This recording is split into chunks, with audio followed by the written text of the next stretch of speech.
Alors, les densités, c'est un moment de rencontre entre les œuvres, les créations, les processus de recherche et le public, ou les publics.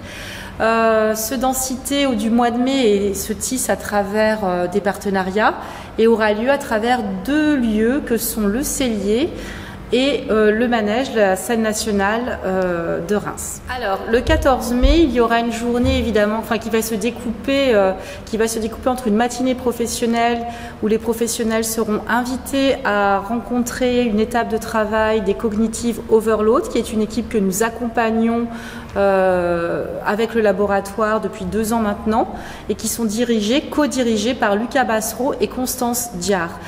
L'idée est de montrer une étape de travail, de faire une rencontre professionnelle autour de Big Bang dont vous pourrez découvrir la première en mai 2023 au prochain Densité.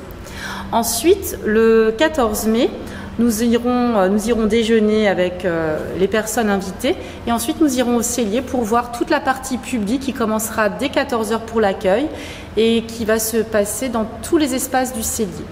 Nous avons un projet qui s'appelle Antichambre, mené par Marie Barbotin, avec c'est un projet participatif intergénérationnel. Et ce sera évidemment une création, donc je ne sais pas exactement quelle est sa forme. Mais le format, en tous les cas, on va proposer aux gens une déambulation dans différents espaces. Donc ils pourront découvrir tous les espaces du Cellier et découvriront des espaces de solo qui se regrouperont ensuite dans un groupe.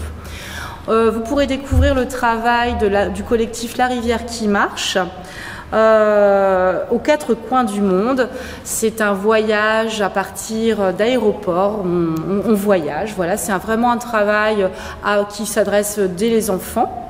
Et ensuite, après un petit apéritif et des échanges, nous irons vers le plateau du Cellier pour découvrir le travail d'une chorégraphe luxembourgeoise, Gilles Crovisier, avec 2 pièces. Un boléro pour hommes et Eden Garden, un jardin pour elle seule. Alors peut-être que justement ce qui m'intéresse, c'est leur différence. Le fait de pouvoir faire découvrir en une seule journée différents angles et différents aspects de la danse contemporaine et de la création contemporaine actuelle. Le projet de Marie Barbotin, ce qui m'intéressait, c'est de faire appel à un groupe et de travailler sur des espaces qu'on appelle des espaces non dédiés ou de l'in situ, c'est-à-dire qu'on sort la danse du plateau de la boîte noire. Sur le collectif La Rivière qui marche, ça m'intéressait de donner un coup de pouce à ce collectif rémois et une pièce qui n'a pas été vue. Donc voilà, ça permet de la découvrir ou de la redécouvrir et à eux de la retravailler. Quant à Gilles Crovisier, ce sera une découverte. Et là, c'est dans le cadre de notre partenariat avec le 3CL, le Centre de chorégraphie luxembourgeoise, dirigé par Bernard Baumgarten.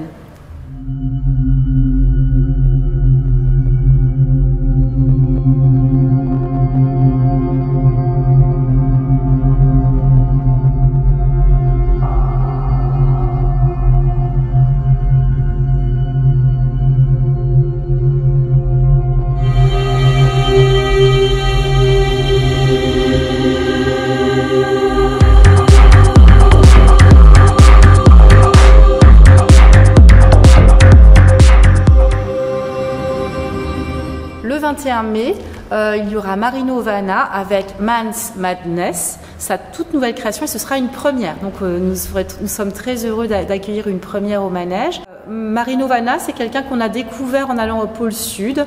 On a déjà programmé l'année dernière son solo et on a eu envie de continuer avec ce quatuor qu'on a accueilli en résidence à La Chapelle cette année.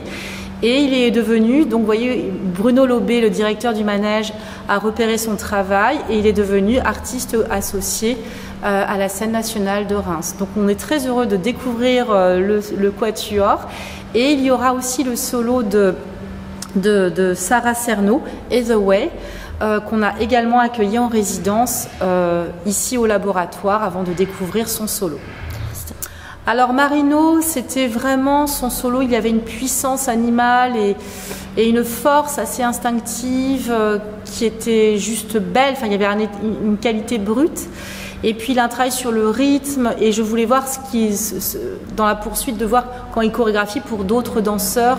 Il est aussi interprète, il est chorégraphe et danseur. Et puis il y a une rencontre humaine aussi qui s'est faite, faut aussi l'avouer, ça joue.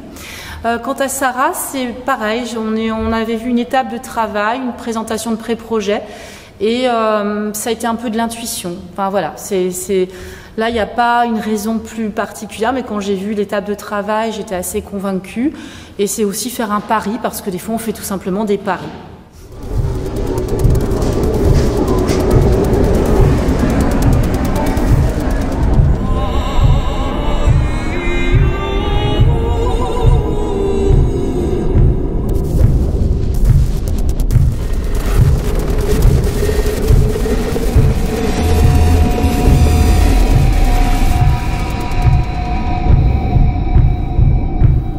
Nous avons aussi fait le parti pris parce qu'au Cellier, c'est nous qui gérons la billetterie. Et avec l'équipe du laboratoire, qui est une petite équipe, donc il y a Lucie Skouratko, qui est l'administratrice de production, Céline Cossens, qui est responsable de l'accueil des compagnies et de la logistique. Et donc nous sommes toutes les trois pour travailler sur ce projet. Évidemment, nous allons nous entourer peut-être d'autres artistes et de bénévoles pour nous aider à l'organisation. Et nous avons fait le choix de faire des tarifs solidaires, c'est-à-dire qu'il y a 3 tarifs et chacun choisit ce qu'il paye. Voilà, c'était vraiment un choix.